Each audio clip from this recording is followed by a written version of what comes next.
이거 내려야 됩니다. 우리 남성교회 회원들께서 오늘 첫 특성을 하셨는데, 1 남성교회가 하신 것 같아요. 2 남성교회 분들은 나오질 않으신 것 같고요. 실질적으로 출석을 안 하셨네요. 몇 분만 이렇게 계시고요. 참 하나님께서 이 남성교회의 그 특성을 받으시고 기뻐해 주실 줄 믿습니다.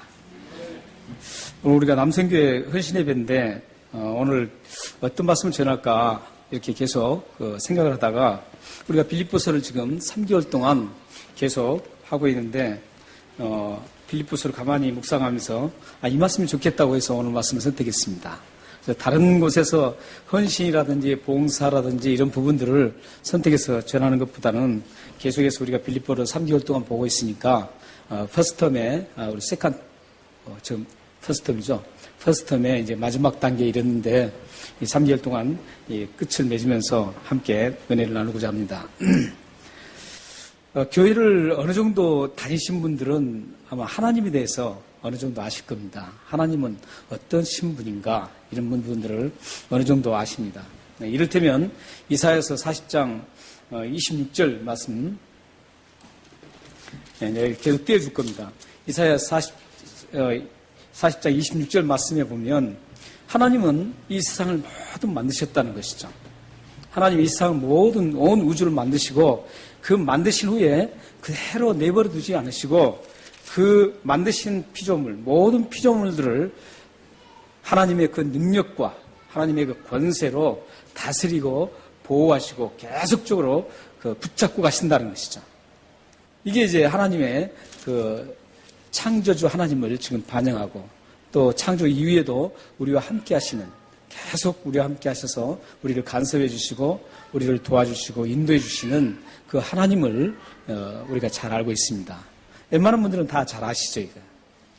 뿐만 아니라 하나님은 또한 그 출애굽기 14장에 보면 모세가 하나님의 어떤 분이라고 제가 소개를 해야 합니까? 했을 때 하나님 스스로 나는 이런 존재다. 이걸 밝히는 것이 있습니다. 출애굽기 3장 14절입니다. 출애굽기 3장 14절을 보면 모세가 하나님은 존재는 도대체 어떤 존재입니까? 이렇게 여쭤봤을 때 하나님께서 하나님의 본질, 가장 적나라하게 하나님이 직접적으로 말씀하셨던 게 나는 스스로 있는 자다. 이렇게 얘기합니다. I am who I am. 이렇게 하고 있죠. 그래서 하나님께서는 우리를 스스로 계시는 분이지 어떤 다른 물체로부터 파생되거나 어떤 다른 존재로부터 지음받지 않았다는 것이죠. 이런 부분들을 우리가 이해할 수 없습니다. 왜냐하면 우리는 타락한 본성을 가지고 있기 때문에 이 지식적인 한계가 있기 때문에 우리는 그 하나님의 그 본질을 스스로 어떻게 계셨을까 이 부분을 우리가 이해할 수 없는 부분입니다. 만약에 여러분들이 궁금하시면 항상 제가 말씀드리듯이 이것은 천국 가서 하나님 앞에 여쭤볼 문제입니다. 이곳에서 이 지상에서 풀 수 없는 문제를 억지로 풀다가 이단이 되는 것들이에요. 그래서 비유피를 하면서 막 이것저것 막 갖다 붙여요. 근데 그렇지 않아요. 하나님 스스로 존재하시는데 그 부분은 알 수가 없어요. 하나님의 본질은 우리가 이해할 수가 없습니다. 그래서 하나님께서 스스로 계신 분이다. 그런데 예수님은 그 스스로 계신 분을 이렇게 표현하고 있어요. 요한복음 4장 24절에 예수님은 하나님을 향해서 하나님은 영이시다 이렇게 얘기합니다. 하나님은 영이시라는 거예요. 그러니까 하나님은 창조주시면서 모든 것을 지금도 간섭하시는 하나님의 주관자이시면서 여러분들의 삶을 모두 어루만져 주시고 다듬으시고 아름답게 만들어 가시는 분, 이런 분이시고 또 하나님은 스스로 계셔서 영이시라는 것이죠. 그 하나님의 영을 보면 우리도 영이 있다는 겁니다. 하나님의 형상을 지금 지음받은 우리 모든 사람들이 다 영을 가지고 있습니다. 영혼을 가지고 있습니다. 그래서 여러분들도 영혼을 가지고 있고 하나님은 영이시라는 거예요. 그리고 또한 이렇게 이제 많이 알면 좋아요. 이런 것들을 우리가 다 아신 부분들이죠. 여러분 다 아시죠? 제가 지금 말씀드린 거 다 아시죠? 근데 이런 기본적인 것만 알아서는 더 풍요로운 더 풍성한 그리스도인으로 나가기에 역부족이에요. 그러니까 여러분들이 하나님의 존재를 깊이 알수록 여러분들의 영적인 감각은 굉장히 뛰어나게 돼요. 그리고 여러분의 영적인 풍요로움이 굉장히 폭이 넓어지게 돼요. 그리고 여러분의 영적인 깊이가 굉장히 깊어져요. 그렇기 때문에 제가 지금 말씀드렸던 이사야 40장 26절이라든지 출애굽기 14장이라든지 3장 14절이라든지 요한복음 4장 24절 이런 부분들 이것만 알아서는 안 된다는 것이죠. 성경에는 무수한 헤아릴 수 없이 하나님에 대해서 언급을 하고 있습니다. 하나님의 이름이 몇 번이나 언급되냐면 6,828번이나 언급되고 있습니다. 엄청 많죠. 6,828번이나 하나님에 대해서 언급을 하고 있어요. 그 엄청난 그것들을 여러분들 계속적으로 파고 들어간다면 굉장히 큰 유익이 있습니다. 왜냐하면 우리가 섬기는, 우리가 믿고 있는 그 대상이 누구냐면 하나님이기 때문에 그래요. 우리가 신뢰하고 따르고 믿는 그 대상이 누구냐면 하나님이세요. 그렇기 때문에 무엇보다도 다른 건 몰라도 하나님만큼 여러분들이 잘 아셔야 돼요. 하나님만큼 잘 알아야만 여러분들이 더 풍성한 그리스도인의 생활을 할 수가 있어요. 그리고 많은 사람들에게, 세상 사람들에게도 저 사람은 참 크리스천이다. 정말 성숙한 그리스도인이더라. 저 사람은 정말로 매추얼 크리스천이다. 이런 말을 듣기 위해서는 여러분들이 하나님 말씀에 6,828번이나 나오는 그 하나님에 대해서 깊이 묵상하고 여러분들이 부단히 공부해야 합니다. 그렇다면 여러분들이 그 이해하는 만큼 여러분들은 매추얼 크리스천이 될 수 있고 이 세상에 능력적인 그리스도인으로 살아갈 수가 있습니다. 여러분 공부도 좋아요. 우리 청년들 공부 많이 해야 돼요. 그리고 우리 남성교회 특별히 남성교회는 정말 제가 안쓰러워요. 왜냐하면 가장 안쓰러운 그 그룹이 남성교회예요. 남성교회는 이 세상에 가장 노출이 심한 분들이기 때문에 그래요. 그래서 이 세상의 그 치열한 경쟁, 그 경쟁 속에서 하나님의 사람으로 남기 위해서 갈등하고 얼마나 갈등하는지 몰라요. 그래서 굉장히 안쓰러워요. 그런데 우리 남성교회 회원들이나 여기 계신 모든 분들이 하나님을 얼마만큼 많이 아느냐에 따라서 여러분의 신앙의 깊이도 결정되고 여러분들의 성숙으로 나가는 그게 결정됩니다. 제가 말씀드렸듯이 하나님을 우리가 믿고 하나님 존재 한 분만 우리가 유일하게 하나님을 믿기 때문에 그 믿는 대상을 알아야 되잖아요. 그렇기 때문에 그 믿는 대상을 잘 알 수 있을 때 여러분들도 신앙이 아주 성숙으로 나가고 풍요롭게 된다는 것이죠. 성장할 수 있다는 것이죠. 그러니까 여러분들이 아는 만큼, 하나님을 아는 만큼 여러분들이 신앙도 그만큼 발전하게 되어 있습니다. 그런데 이렇게 그리고 하나님의 이름에 대해서도 성경에 하나님의 이름은 아주 특성과 하나님의 특성과 성품과 어떤 기질 이런 부분들을 잘 담고 있어요. 근데 하나님의 그 이름이 성경에 보면은 7가지나 나옵니다. 여러분들 혹시 이름 몇 가지 가지고 계신가요? 저는 2가지입니다. 저는 맨 처음 제 이름 참 촌스러워요. 촌스러우니까 옛날에도 말씀드렸듯이 초등학교를 딱 갔는데 4학년 때 선생님이 김석동이가 뭐냐? 김석동보다는 새벽종자, 동력동을 써서 김종동으로 쓰라. 근데 그게 그거더라고요. 네. 그럼 이렇게 4학년 때 선생님이 바꿔주셨어요. 김종동으로 썼어요, 4학년 때부터. 그래서 쭉 다니는데 저희 아버님이 그래서는 안 된다 해가지고 다시 김석동으로 회복을 했습니다. 그거이기 때문에 아마 잘 지었으면 그걸 계속 썼을 텐데 잘못, 촌스러운 건 딱 똑같은 것 같아요. 그러니까 우리 저희 아버님이 그냥 석동으로 쓰자 해가지고 석동으로 썼습니다. 근데 저는 2가지예요. 근데 2가지 이상 되는 이름은 없는 것 같아요. 3가지네요. 저희 여기 비블리컬 네임도 있거든요. 바이블 네임. 그게 존입니다. 그러니까 3가지를 가지고 있는데 제가 호주 와서 이제 1가지 생겼죠. 아마 3가지 이상 되는 분은 없을 거예요. 근데 하나님의 이름에 대해서는 이 성경에 7가지가 나오고 있어요. 7가지가. 그것도 여러분들이 한번 연구해 보면 좋아요. 만약에 자료를 부탁하면 제가 언제든지 제공해 드립니다. 이렇게 제공 말씀드려도 자료를 부탁하신 분들이 안 계세요. 꼭 부탁하셔서 엘로힘은 어떤 하나님을 표현하고 있고 또 아도나이다라는 그 이름은 어떻게 표현하고 있고 이런 것들을 여러분들이 좀 알았으면 좋겠어요. 이렇게 좀 많이 하시죠. 그러니까 이렇게 하나님에 대해서 굉장히 많은 언급이 있고 이름도 7가지나 있어요.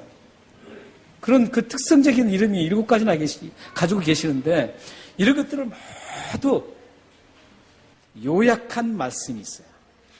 하나님을 한마디로 딱 하나님이 이러신 분이다. 요약한 말씀이 있습니다. 다른 것 다른 몰라도 돼요. 알면 좋죠. 좋은데 그것까지 복잡하다고 생각하시는 분들은 그거 그냥 좀 제껴두고 이건 꼭 아셔야 돼요. 요한일서 4장 8절입니다. 우리 다 같이 한번 읽겠습니다.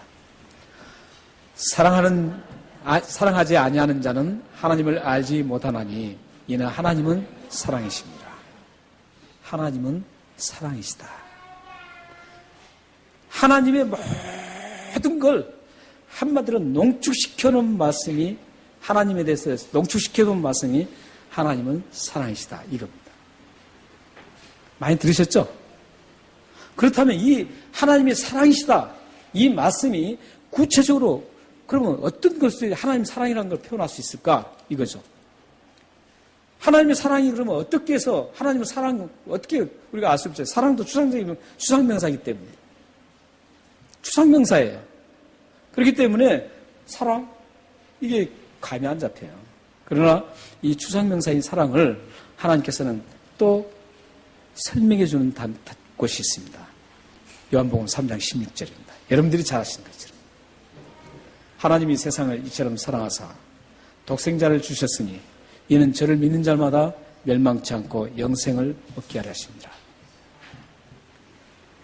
하나님의 사랑이라는 그것을 요한복음 3장 16절에서는 풀이해 놨어요. 그 풀이가 바로 예수 그리스도의 십자가 사건이라는 거예요. 예수 그리스도의 십자가 사건이 하나님의 사랑의 모든 것이고 하나님의 이름이 그곳에 하나님을 아는 지식이 거기에 다 포함되어 있다는 것이죠. 제임스 퍼커슨이 하나님의 아는 지식이라는 책을 쓰셨어요. 굉장히 유명한 책입니다. 그 책의 모든 것도 뭐냐면 예수 그리스도의 십자가 사건이에요. 예수 그리스도의 십자가 사건의 모든 하나님의 그 모든 속성과 품성과 특징이 다 거기에 포함되어 있어요. 그렇기 때문에 여러분들이 하나님을 좀 깊이 알고 싶다. 그러면 아까 제가 말씀드려도 6828번에 그걸 쭉 추적해 나가도 좋지만 가장 중요한 것은 그걸 아무리 알아도 예수 그리스도의 십자가 사건을 언더스탠드 못한다면 아무 소용이 없습니다. 왜냐하면 예수 그리스도께서 십자가에 죽으신 우리의 죄를 용서하기 위해서 그 십자가에 죽으신 그 사건 속에 하나님의 사랑이 모든 게 담겨 있고 하나님의 모든 그 표현들이 거기에 다 담겨 있다는. 그래서 여러분들이 그 십자가 사건을 깊이 묵상하고 그 사건을 계속 음미해보고 이 사건을 계속 연계해서 성경에서 계속 추적해 나가면은 여러분들이 하나님을 풍성하게 이해할 수가 있습니다. 십자가 안에는 하나님의 모든 것들이 담겨 있습니다. 성경 이 자체도 예수 그리스도의 십자가를 위해서 예수님이 십자가에 죽는 그 사건을 다루는 책입니다. 축복을 주는 그런 책이 아니에요. 여러분이 잘 되라 그런 책이 아니에요. 하나님께서 죄진 인간들을 어떻게 구원하시고 그 구원하시기 위해서 독생자 예수 그리스도를 이 땅에 보내주셔서 십자가에 어떻게 죽게 하는가? 그래서 어떻게 하면 구원을 받는가? 믿음으로 구원받는 그 방식을 이 성경 말씀에 기록해 주셨다고요. 그렇기 때문에 이 성경은 철저하게 예수님의 그 죽으심, 십자가 사건을 기록해 주는 말씀이에요. 그 사건을 잘 알면 알수록 감사하면 감사할수록 하나님을 감사하게 되고 하나님을 깊이 알게 되는 겁니다.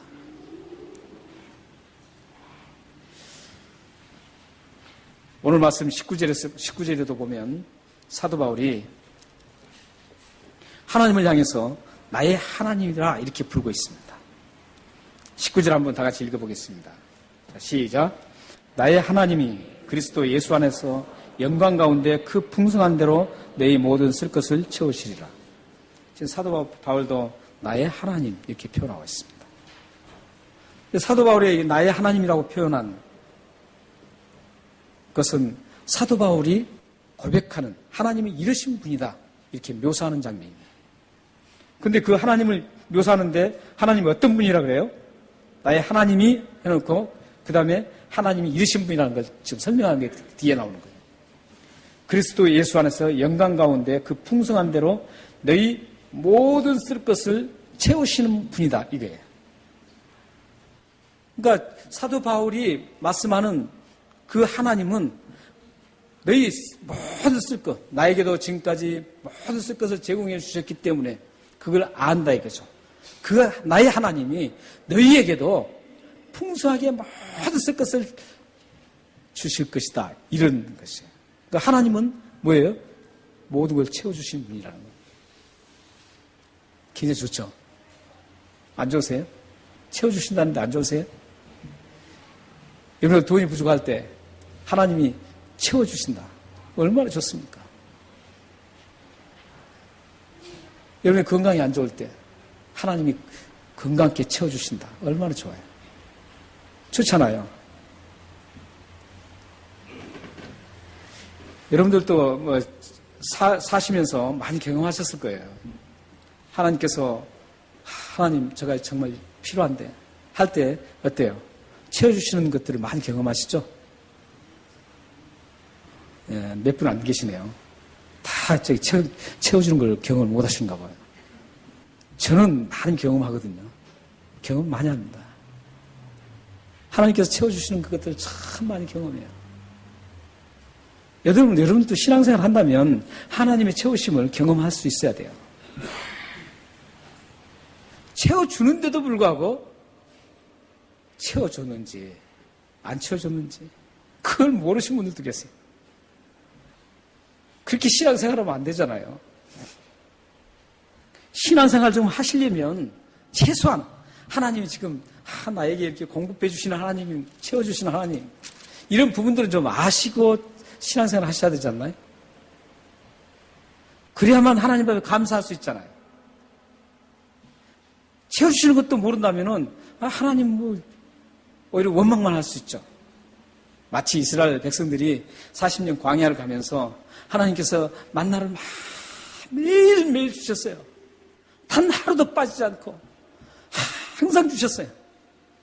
그런데 그렇게 채워주시는 하나님은 보지 못하고 고기가 먹고 싶어서 고기가 먹고 싶다는 거예요. 그래서 옛날에 애굽으로 다시 돌아가고 싶다는 거예요. 그 차라리 종으로 살면서 고기 좀 먹었으면 좋겠다는 거예요. 그렇게 불평이 나오는 거죠. 그 만나를 주시는 하나님, 채워주시는 하나님을 감사한다면 그런 얘기가 안 나왔겠죠. 우리의 삶 속에서도 마찬가지예요. 여러분들이 삶을 살면서 하나님이 늘 지켜주시고 못난 나를 다듬어 주시고 나에게 필요한 것들을 채워주시는데도 불구하고 그걸 느끼고 살지 못한다면 감사할 수가 없죠.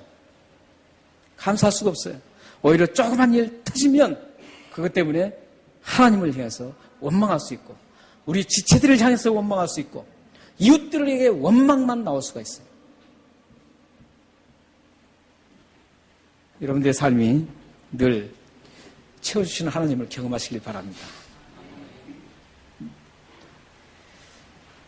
어떤 분은 그런데 이제 문제가 있어요. 이 바울이 지금 말하는 모든 것 쓸 것을 채워주신다는 그 말에 참 문제가 있습니다. 왜냐고요? 채우신다는 말을 어떤 분은 동의하지 않습니다. 다 동의하면 좋겠는데 그렇지 못해요. 어떤 분들은 물질이 좀 풍성하게 채워주셔서 남을 마음껏 돕고 살고 싶은데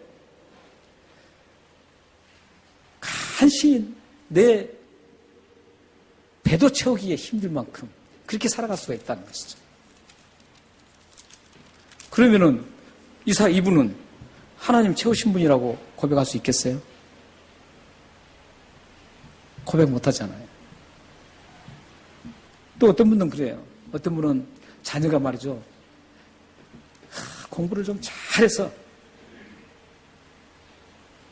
좀 부모로서의 어떤 프라이버시를 가지고 프라이드하게 어깨에 힘 좀 주고 다 이렇게 좀 내 자녀가 이렇다 이렇게 한번 해보고 싶은데 그게 안 되거든요. 잘 안 돼요. 그런 분들에게는 하나님께서 지혜를 좀 풍성하게 내 자녀에게 채워주신다면 얼마나 좋을까 이래도 그게 아쉽게 안 될 수도 있어요. 그런 분들에게 자녀들에게 지식을 채워줬다고 생각하실 수 있겠어요? 그렇지 않죠. 또한 어떤 분은 육체의 건강 때문에 건강이 나빠요. 아파요. 육체가 아파요. 육체가 좀 건강해서 뛰어다니고 등산도 다니고 마음껏 좀 활동하고 싶은데 그렇지 못했을 때 육체를 하나님께서 건강하게 채워주셨다고 생각할 수 있겠어요? 그렇지 못하죠. 우리가 좀 하나님이 막 채워준다고 생각하면 좋겠는데 그렇지 못하다는 게 문제라는 것이죠. 여러분 삶 속에도 그러잖아요. 항상 하나님 나에게 풍성하게 채워준다. 이렇게 만족하면서 사는 분들은 별로 없어요. 채워줄 때는 하나님 채워주셨다 이러지만 금세 또 조금 나락으로 떨어질 때는 금세 말이죠. 하나님 정말 왜 이러세요? 이렇게 나온다고. 그렇기 때문에 오늘 이 말씀을 사도 바울이 채워주신다는 말씀을 우리는 잘 아셔야 돼요. 채우신다는 것을 지금 제가 말씀드린 것처럼 생각하면 바울이 모든 쓸 것을 채웠다는 게 거짓말이 되는 거예요. 그렇잖아요? 실질적으로 여러분들이 다 모든 걸 채워주셨어요? 아니잖아요. 그렇다면 바울이 지금 오늘 이 19절에 거짓말하고 있는 거예요.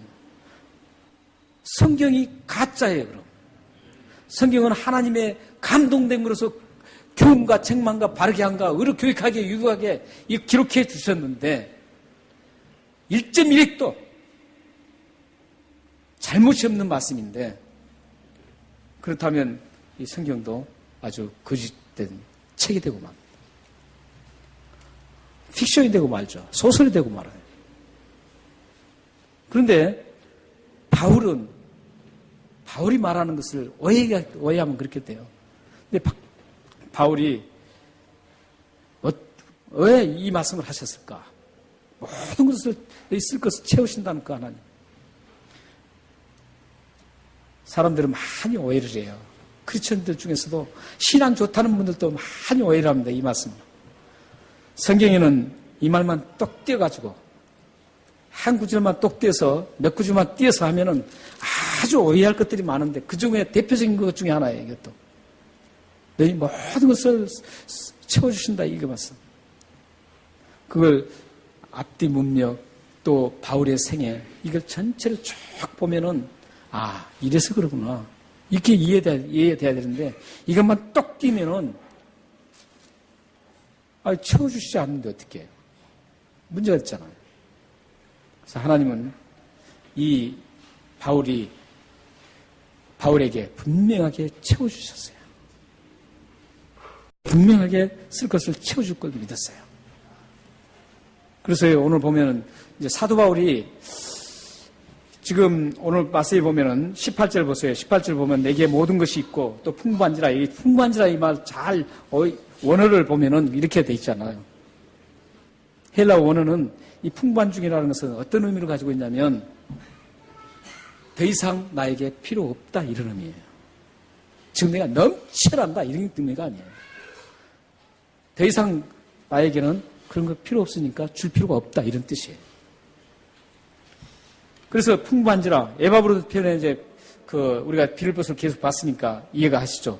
에바브로라는 분에 대해서 제가 한 6주, 7주 전에 제가 말씀을 드렸었죠.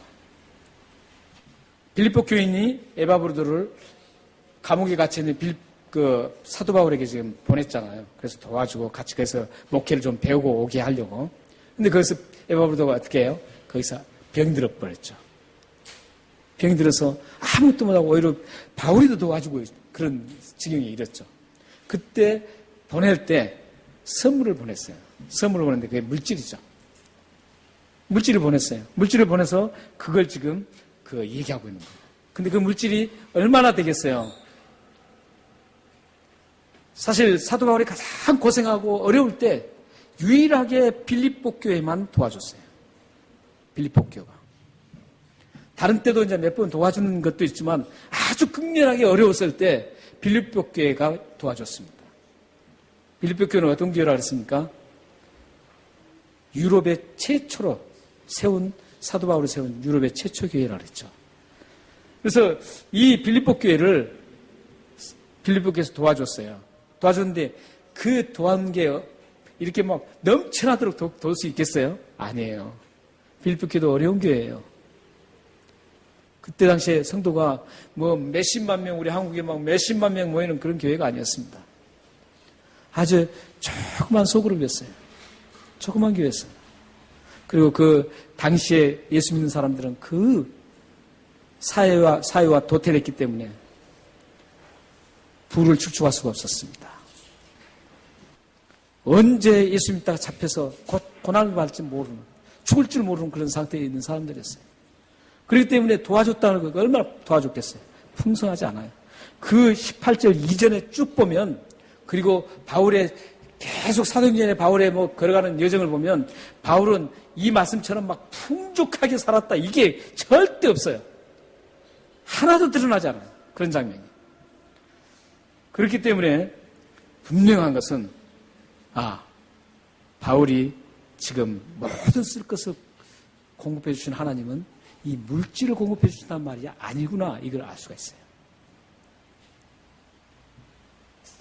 그래서 이 공급을 받았어요. 빌립보 교인들에게 이제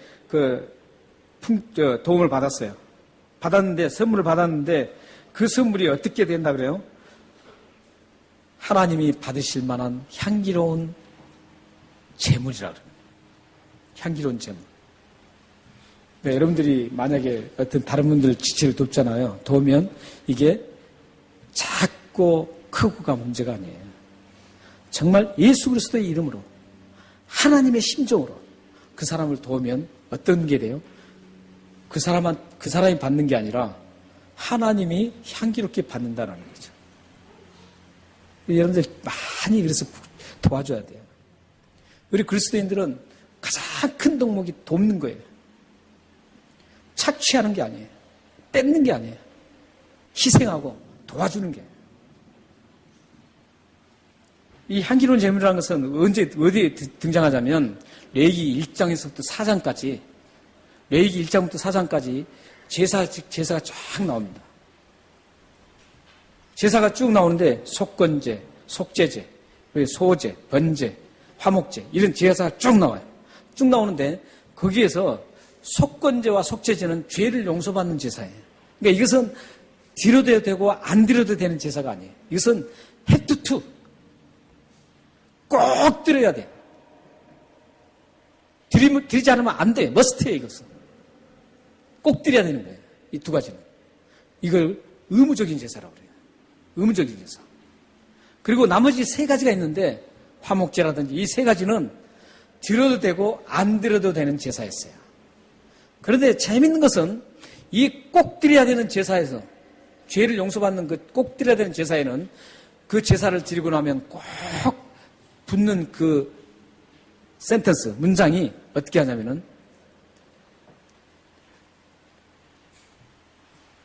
이 죄사함을 받았느니라 이렇게 얘기합니다. 죄사함을 받았느니라. 그러니까 그걸 받고 하나님께서 죄사함을 받았다는 거죠. 그런데 다른 문장, 이 세 가지 다른 의무적인 제사 가지고 자발적인 제사에는 딱 드리고 나면 꼭 뒤에 따라오는 센텐스가 있는데 그 센텐스가 뭐냐면 이는 하나님께 향기로운 냄새니라 이렇게 나옵니다. 그러니까 여러분들이 만약에 다른 분을 도울 때 자발적으로 드려야 되는 거예요. 억지로. 그러니까 우리 교회는 항상 그러잖아요. 제가 강조하는 게 헌금을 하셔도 억지로 하면 안 돼요. 자발적으로 하셔야 돼요. 드리고 싶어서 드려야 되는 거예요. 그래야지 그 하나님이 받으시는 거예요. 뭐 헌금목도 딱 만들어 놓고 말이죠. 월별로 말이죠. 더 심한 데는 말이죠. 월 주일 주정헌금 해가지고 이름까지 적어가지고 말이죠. 어떤 데는 게시판까지 만들어놔요. 그러면 안 돼요. 그게 뭐 자발적이 되겠어요. 자발적으로 들으신 분도 계시겠죠. 그러나 그 제도적인 것을 보면 내 이름은 저기 이게 체킹 안 됐네. 이게 창피하잖아요. 그래서 어거지로 드리는 거예요. 그럴 수도 있다는 거죠. 우리가 봉사를 하든 모든 걸 하든지 모든 건 다 하나님 앞에 자발적으로 드려야 돼요. 그래야만 하나님 앞에 향기로운 냄새가 될 수가 있어요. 여러분의 앞으로 많은 분들 도와주세요. 빌립보 교회가 바울을 돕는 것처럼 많이 도와주세요. 도와주세요. 도와주는데 내가 뭔가 과시하고 나이 이렇게 있잖아. 그러니까 너 같은 사람 내가 도와주지. 이거 안 된다는 거예요. 그런 식의 도움은 하나님께서 받지 않아요. 그 도움은 그 사람에게 받는 것이지 하나님까지 안 가요. 그러니까 여러분들이 도울 때는 정말 기도하고 해야 돼요. 하나님, 제가 이것을 이 어려운 저 지체에게 도움을 주고 싶습니다. 저분에게 도움을 주고 싶습니다. 기도를 충만하게 해요. 내 마음에 만약에 자발적인 게 아니라면 자발적인 일어날 때까지 기도하세요. 감사하게 정말 기분 좋게 줄 수 있는 그 도움을 줄 수 있는 그때까지 기다려야 돼요. 그리고 나서 도와주세요. 그러면 돕고도 탈이 안 납니다. 근데 그렇지 않고 도왔잖아요. 잘못되면은 내가 너 도왔는데 이럴 수가 있냐 이렇게 나오는 거예요.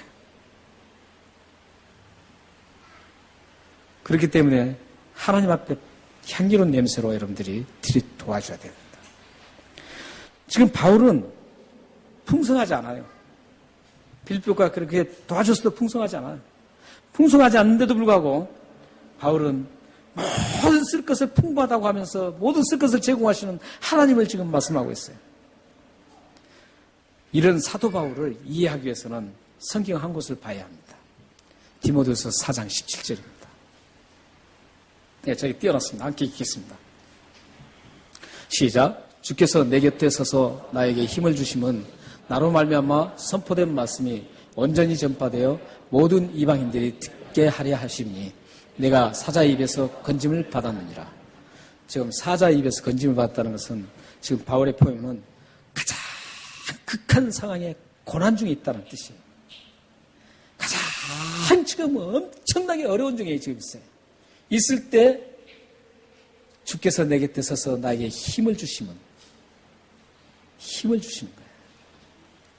나로 말미암아 선포된 말씀이 전파되기 위하겠어. 지금 사도 바울이 쓸 것이 여기에서 뭐예요? 지금 공급해 주시는, 채워주시는 게 뭐예요? 힘이에요. 힘. 하나님의 힘. 물질이 아닙니다. 여기서 감옥에서 이 고난에서 벗어나는 것도 아니에요. 우리는 힘들고 어려우면 거의 벗어나기를 원하거든요. 빨리 탈피하고 싶어요. 거기서 빨리 벗어나고 싶어요. 그런데 성경은 그렇지 않습니다. 성경은 그것을 벗어나라고 하잖아요. 그곳에서 하나님이 공급해 주시는 힘으로 그것을 극복하고 인내하고 승리하라는 것이죠. 벗어나버리면 그 상황 그대로 있는 거예요. 빠져나온 거죠. 그러나 하나님은 성경 말씀은 그렇게 권면하잖아요. 그 힘들고 어려운 것에서 그것에서 버티라는 거예요. 그래서 저 힘을 주신다는 것이죠. 힘. 하나님 주신 그 강건한 힘. 그것을 우리가 채워주신다는 거예요. 그러니까 물질을 채워준다는 말이 아니에요. 하나님은요, 이 땅에 살 때 우리가 편안하게 잘 살고 뭐 누리고 이것을 위해서 일하시는 분이 아니에요. 하나님은 우리가 이 땅에 사는 날 동안 하나님의 백성으로 힘들지만 하나님의 백성으로 살아가는 것을 원해요. 그래야만 하나님의 영광이 드러나거든요. 하나님의 백성으로 어떤 힘이든지 힘든 일고 어려워도 그것을 하나님만 믿고 하나님만 의지하고 십자가에 죽으신 그 처참한 예수 그리스도를 묵상하면서 견뎌나가는 거예요. 그리고 그 예수 그리스도를 통해서 다시 새 힘을 얻고 채워주시는 그 공급하시는 영적 힘을, 그 에너지를 가지고 그것을 깨뜨리는 거예요. 그래서 그 잘못된 것들을 거기서 깨뜨려서 새롭게 변화시켜 나가는 그 삶의 현장을 그렇게 만들기를 원하시는 분이 하나님이세요. 이렇게 살아갈 때 어떤 일이 일어나는 줄은 잠시 생각해 보겠습니다. 사랑하는 우리 남성교회 회원님들이 지금 아까도 말씀드렸듯이 저 가장 안쓰러운 분들이에요. 그룹이에요. 다 안쓰러워요. 영적으로 봤을 때. 근데 남성교회는 특히 더 그런다는 거죠. 세상의 최전선에서 말이죠. 세상과 충돌이 가장 심한 싸움을 싸운 분들이 이 남성교회 회원들이에요. 이런 분들이 세상에서 가장 신앙적으로 갈등이 가장 많은 분들이에요.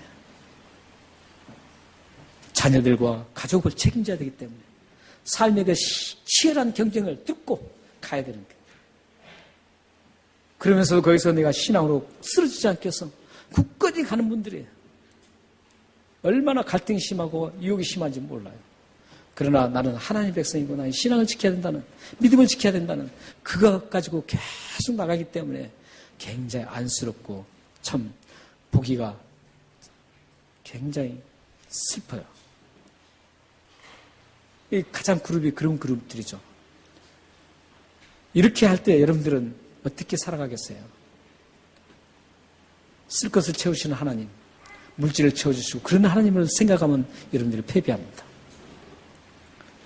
하나님은 나에게 영적인 강건함을 허락해 주시고 하나님의 백성으로 살아가기에 굳건하게 살아갈 수 있는 힘을 제공해 주신 그 힘으로 살아가시면 여러분들이 정말 즐겁게 이 나그네 길을 통과할 수가 있습니다.